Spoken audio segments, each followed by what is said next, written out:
Welcome to Future Talk. A few years ago, we did a program about Singularity University, right after they graduated their first class of students. Singularity University is a kind of technology incubator.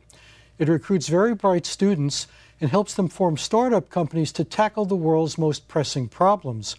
We recently visited them again to see how they're doing, and they seem to be doing very well. We attended the graduation celebration of their most recent class and looked at some of the new companies they're starting, and we'll be showing footage of that in just a few minutes. But first I'd like to introduce my guest. Daniel Kraft has been chairman of Singularity University's medical track since the school's beginning. He's an entrepreneur, an inventor, and a medical doctor whose research is focused on stem cell biology and regenerative medicine.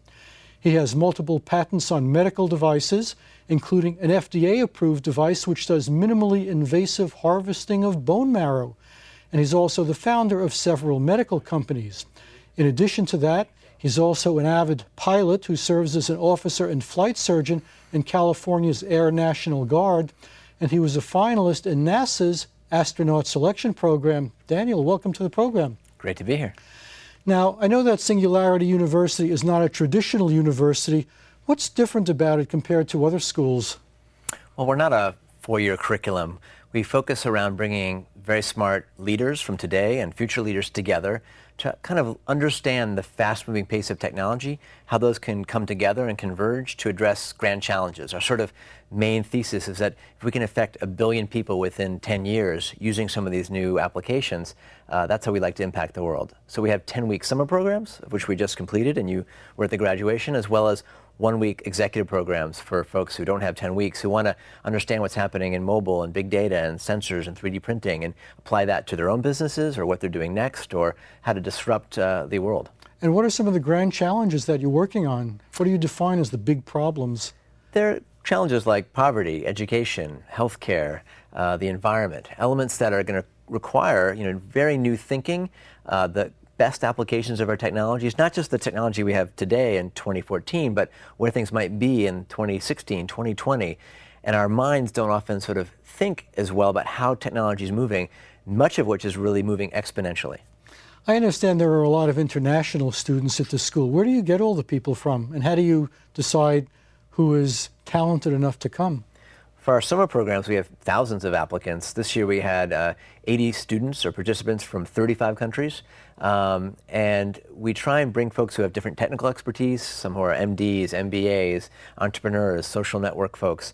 And when you bring the folks together who have great skill sets and cross-fertilize them and mix them up, some really magical new ideas, companies, and entities have formed, which are on the way to reshaping the world. Have many of these students gone on to produce companies that have actually made a mark? Sure. Well, just yesterday, one of the companies from our 2010 program called Made in Space, formed by some students there, thought, what would happen if we take a 3D printer and we were able to send it to the space station, where normally you have to ship parts, which is quite expensive. And they, on SpaceX, flew the first 3D printer to the space station, which will be tested out this week. We've also seen companies like Get Around looking at the future of transportation. They're now launched in San Francisco, where your car, I could use your car, find your car with my iPhone or smartphone, drive it around, and you get paid for it. So the sharing economy blending with the future of transportation. Well, it sounds like there's a lot of innovation taking place there. And in a few minutes, we're going to talk about some of your innovative work in medicine. But first, we have some video of the recent graduation celebration, which we recorded at the Computer History Museum in Mountain View. Let's go ahead and roll that tape. Singularity University's latest graduation celebration took place at the Computer History Museum in Silicon Valley. Notable speakers included Ray Kurzweil, the well-known futurist, inventor, and co-founder of Singularity University, and Peter Diamandis, founder of the X Prize Foundation and co-founder and chairman of SU. I had a chance to ask Peter a few questions. What is your broad vision for Singularity University? What do you hope that it will accomplish in the future? So right now, historically, there was no place you can go to really get an overview of the most powerful technologies in the world. If you go to MIT, to Stanford, to Harvard, to Supiro, wherever it might be, you get a very narrow focus when you get your PhD. The vision here that I approached Ray on years ago, and he got it on the spot, is to create an institution where we provide an overview on all of the exponentially growing technologies, really computers, networks, sensors, AI, robotics, 3D printing, synthetic biology, digital medicine, nanomaterials, with the notion that these are the technologies that will disrupt and transform industries. And these are the technologies that allow an entrepreneur today to do what only governments and the largest corporations could do before. We're not interested in an accredited program. Our interest is in attracting the best minds around the world and giving them a very specific set of data and challenging them. Because learning about the information is nice, but it's really what you do with it that matters. And what we do here at SU is we challenge our graduate students to come up with a product or a service that can positively impact the lives of 1 billion people. So we incubate a dozen companies every summer, and we have, as part of Singularity University, a incubator called SU Labs, and we help the companies get funding, we help them build, grow, and ultimately become successful. And our mission is to really, again, impact humanity in a positive fashion. Ross Schott is a former student at SU who now directs the graduate student program there. He explains some of the workings of this school. We basically bring in 80 students from all over the world. This particular year we had students from 35 different countries. We spend about 10 weeks with them. We start off with some academic learning where we teach them leading edge science in medicine, biotech, synthetic biology, artificial intelligence, robotics, computing. And we teach them what's in the labs now, what's going to be possible in the next 3 to 5 years. We also bring experts from all over the world to talk about what are the biggest problems in the world. And then the second half of the program is we say, now understanding what technologies will be capable of doing and understanding where the biggest problems are, how would you apply these technologies to positively impact 1 billion people in 10 years? All of the students organized themselves into startup companies, and all of the companies made videos of themselves. This video is from Exponential Motor Company, which is developing a low-cost kit to convert gasoline-powered cars into hybrids.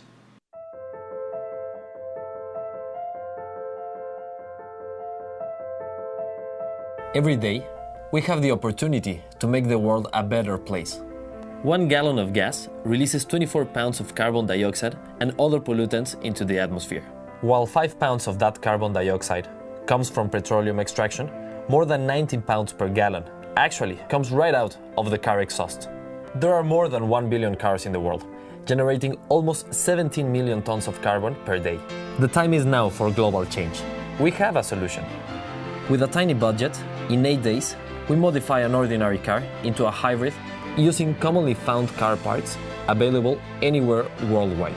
We can easily and inexpensively refit older vehicles. Additionally, our software, with artificial intelligence combined with basic engineering, will lead to a greener world earlier than previously thought. It learns from traffic and your driving behaviors and decides when it's best to use the electric or the gasoline engine. We cannot suddenly remove all cars from the streets, so let's make them more efficient and eco-friendly. We only have one planet, and every day there's an opportunity to make it better. Every action, even the smallest one, creates an impact. We are Exponential Motor Company.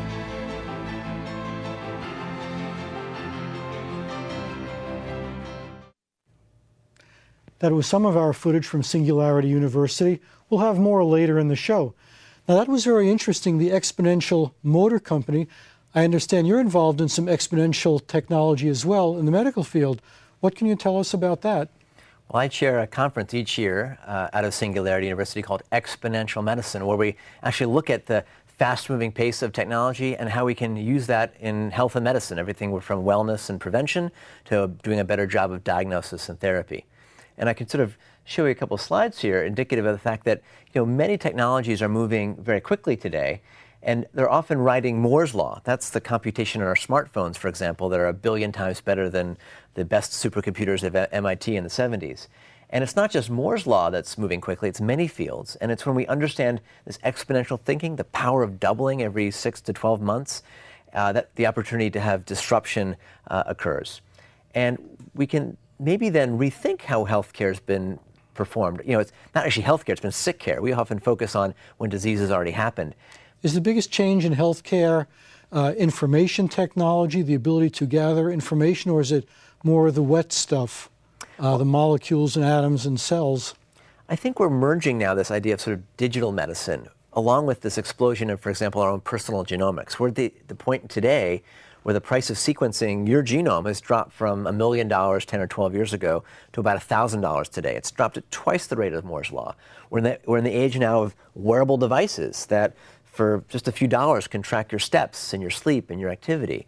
And it's the blending of those elements, your genomic information, your wearable device information, environmental, the exposome, even your microbiome, the bugs in our GI tract, that when we pull all that together, we have the opportunity to shift healthcare from where it's sort of been, which is very reactive. We wait for the heart attack or the stroke or the lump to be discovered, and the data is very intermittent. Once in a while you get a blood pressure check or a blood test, and move it to an era which is much more continuous and proactive. So proactive, because you might know your genetic information, and then continuous, because we now have a whole new set of tools, often connected to our smartphones, that can give us a digital checkup anywhere.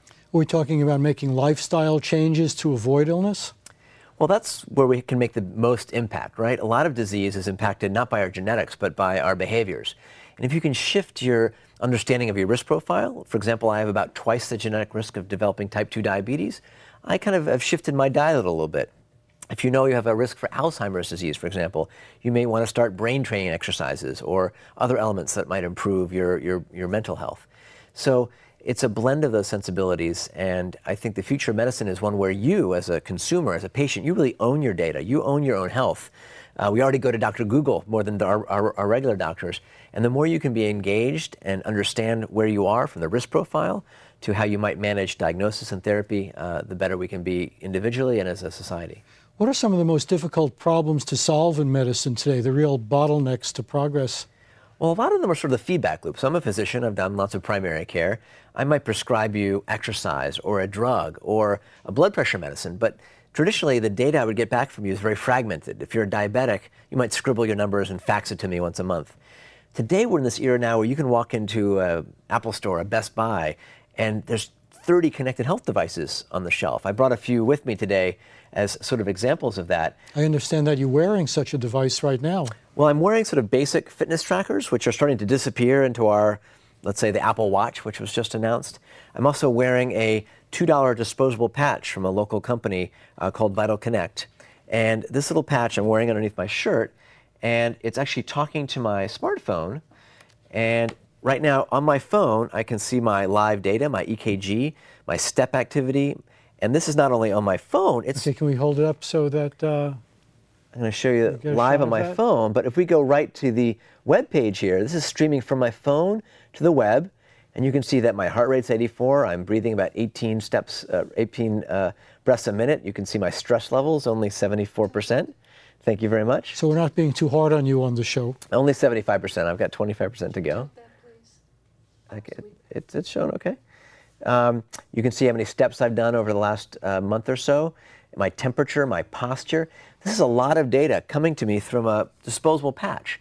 Now, will your doctor want to have all this data? What are they going to do with this big data era? Part of what we're going to need to layer on top of this information is things like artificial intelligence, which companies like IBM with IBM Watson are starting to play in healthcare, so that you're not just having reams of data, it becomes actionable information. It'll help me do a better job of doing diagnosis for you, or when you have the diagnosis, picking the right medicine. It might be based on your genetics, or by your activity, or by your blood pressure that's collected at home on devices like this. Do you look forward to a time when we'll be able to cure everything, or do you think people will always have diseases, they'll always have illnesses, that's just part of being alive? Well, I think most of us are interested not just in longevity, sort of lifespan. We want health span. And I think with some of these technologies, we can avoid some of these scourges on society, whether it's diabetes, heart disease, stroke, cancer. I'm trained as an oncologist at Stanford, and many cancers we detect late. That's when they're expensive and often impossible to cure.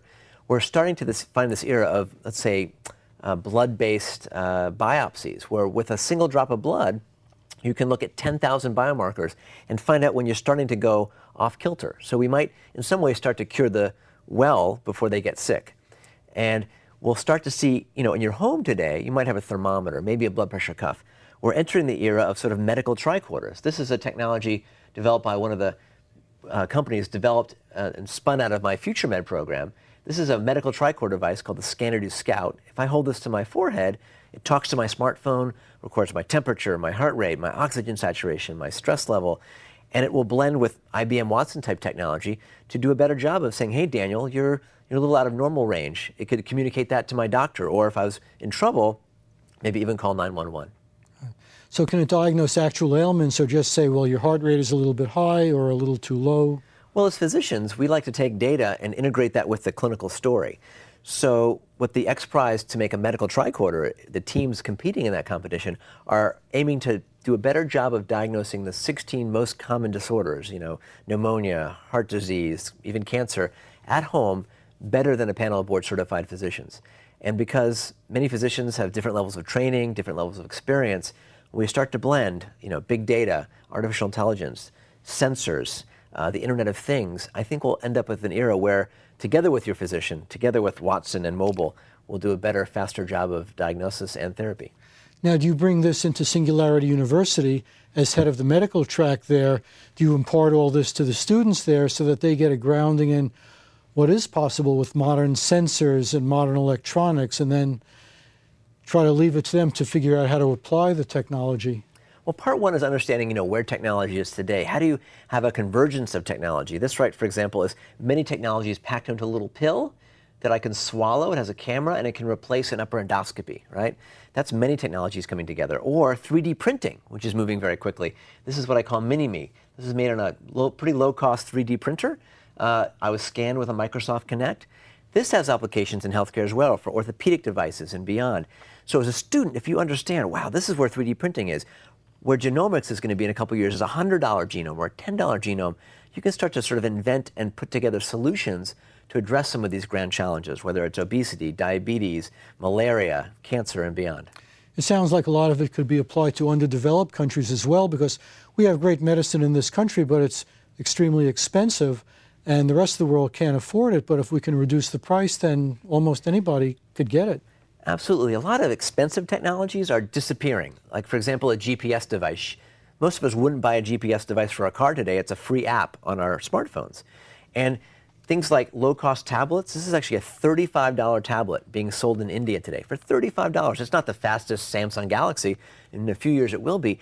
This can democratize education and healthcare, and together with some of these sensors and connectivity and telemedicine, you could be in a rural village in India or a rural town in Idaho and have access to some of the best minds, technology, and infrastructure to do a better job of prevention, diagnosis, and therapy. Now, technology is changing the world very rapidly. Is there such a thing as changing the world too rapidly, destabilizing the world with the pace of change? Well, there's often a dark side, right? Personal genomics. I might be able to sequence you from your glass there and publish that on the web. You might not be happy if we published your genetic risk factors. Or someone might hack into your pacemaker, for example, if you had one, and get you into trouble. So there's always a bit of a slippery slope with lots of technologies, and sometimes the policies and the ethics are outpaced by the speed of technology itself. But I think on general, if we can shift some of our regulatory processes, like our FDA often doesn't keep up with the pace of change, or the payers, the insurers, how do they reward and pay for an app? There are apps now that can help me manage a patient's diabetes and do that in a much better way than the old-fashioned methods. Who's going to pay for and regulate those apps? So sometimes the technology moves faster, and we need to think about where the puck is going, as Wayne Gretzky says, in an exponential manner.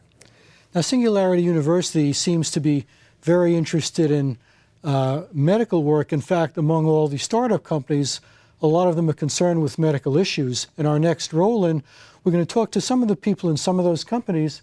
Let's go ahead and roll that tape. Beth Suzanne is a pitch coach at Singularity University. She teaches the students how to pitch their ideas to potential clients and investors. So basically, there's 6 things that they need to focus on. There's the problem or the opportunity.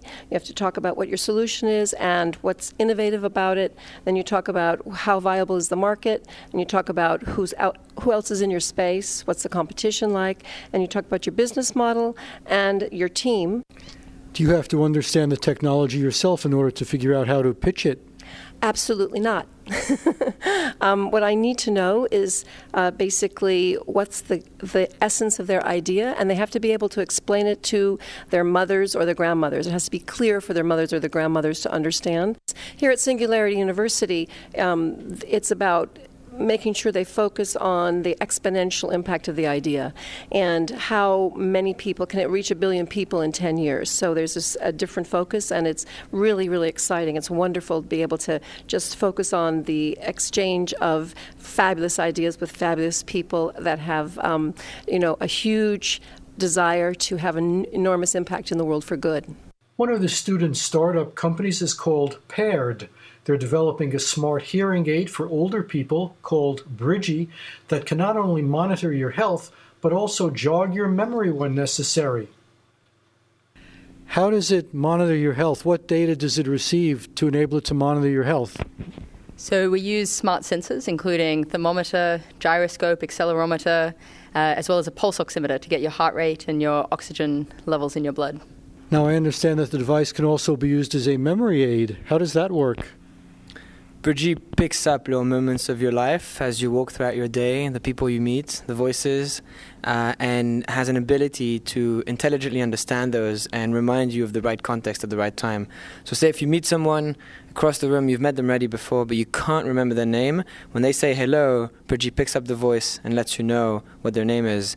It can also remind you of different medication you might have to take, can remind you of directions or location depending on where you are, calendar reminders, etc., etc. Another student startup is called Tridom.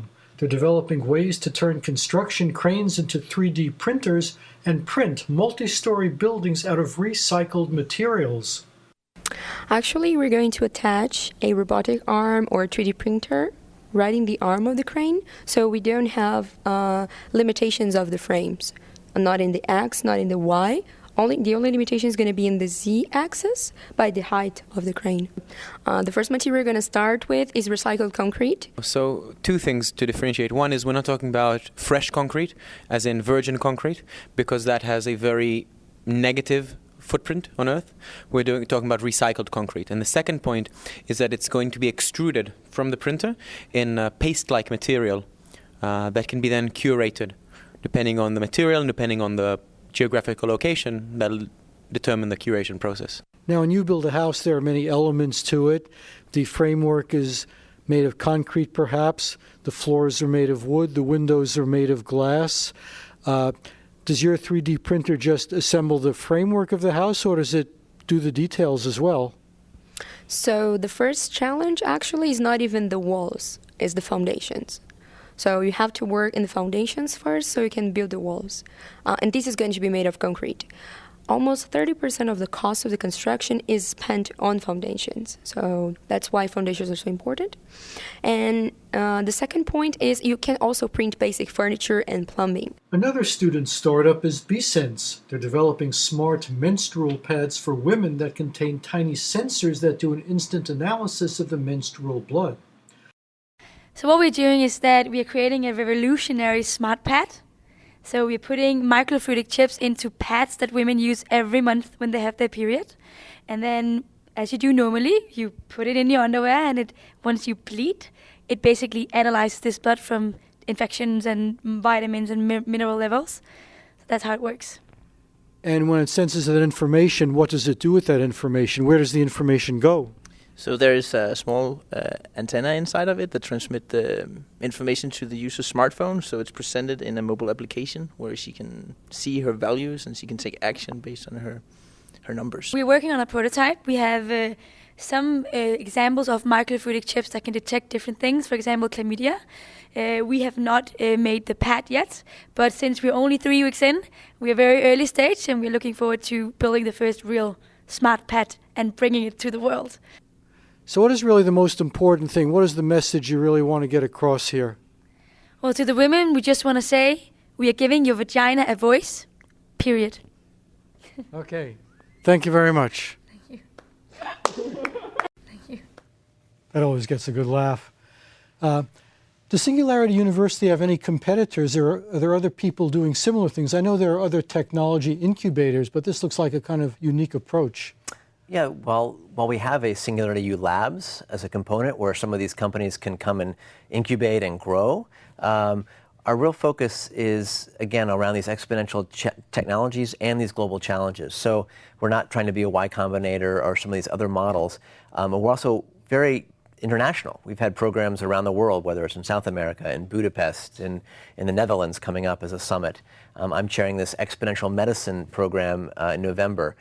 We've had ones around exponential finance. So it's not like any other academic institution, and we not only try and educate and inspire, but enable our graduates and our whole global community to then act on these new ideas and new thinkings to impact the world. Who supports it? Does it make a profit based on any of the new companies that are started there? Well, it's still early days. None of the companies yet have, well, some are, I think, making money, but eventually some of that may flow back to help support the university. We've had major corporate sponsors that help get Singularity University off the ground, like Google and Autodesk and Cisco. Larry Page, the co-founder of Google, has been at several of our programs, and I think part of his thinking is aligned with, very few people on the planet are really trying to address big challenges, and I think that's why companies like Google supported and support Singularity University and its students. How do you see the future of Singularity University? Keep doing the same, or you think it'll go in a new direction? Well, we're still a startup. We're 5 or 6 years old, but I think we strive to have global impact both as an educational institution and impacting new companies and new thinking. So beyond just having programs here on our home base, we're building out a sort of online presence so other folks can join us, so we can scale in certain ways. We like to think of ourselves as an exponential organization that is going to grow and leverage some of the technologies that we help integrate and learn about. Now, you teach a lot there. Do you also feel that you learn a lot by being there? Absolutely. So I'm a physician. I like to innovate myself. I've got a couple startup companies in the medical device space and the medical application space. Healthcare IT is a really vibrant area. There's many new folks who bring beginner's mind into the healthcare realm. Many of those are exponential technologies, built into our sensors, into our clothes. This Internet of Things, the Internet of the body, is shifting how we're going to do health and medicine. And for my role chairing the medicine track, it's been a really great privilege, and it's been terrific to help excite others to also contribute to the future of health and medicine and beyond. Well, it sounds great, and I wish you all the best of luck. And I've just gotten the signal, so we're just about out of time, so we're going to have to close the show. I've been speaking with Daniel Kraft, MD, chairman of the medical track of Singularity University, also renowned for quite a few other things, which I mentioned earlier. Thank you for watching. I'm Marty Wasserman. Visit our website, www.futuretalk.net. For Future Talk, we'll see you next time.